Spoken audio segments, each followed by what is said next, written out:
Okay, so this is a fun fact, and if you're not in the trades already and you stumbled upon this video, just know that trade type work and home improvement services are so in demand these days, and there's so little competition in the marketplace because very little people want to get their hands dirty for a living.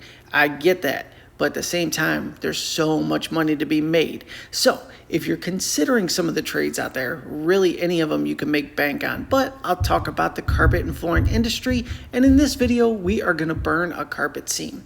Now, not a whole lot to show you here aside from the fact of the time it takes to melt the glue tape that is under this carpet. I had already cut it, so I can't show you that in this video. But basically, what you're gonna do is set the iron on the seam tape, let it sit in place for roughly 10 seconds. Then you're gonna go ahead and slide it forward like I'm doing right there.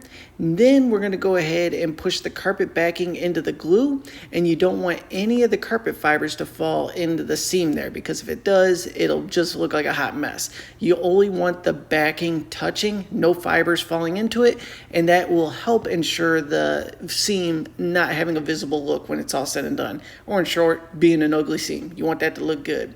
So now, there's other tools you could use to blend them in. Me, I use my phenomenal fingertips because I got the magic touch in this game and I know how to make those seams look good.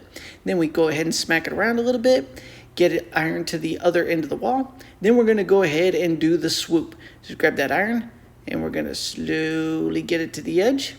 Let that last little bit burn.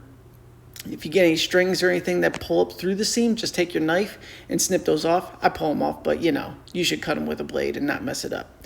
Now, let's get ready to pull that iron out of there.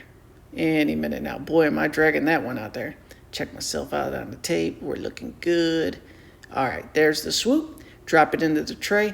Then you want to put that last little bit together, and that's pretty much the tricky part of the seam, is pulling the iron out without getting glue on everything and making sure it seals up nicely. We're going to tuck that in, let it dry for 10 minutes, and you're good to go.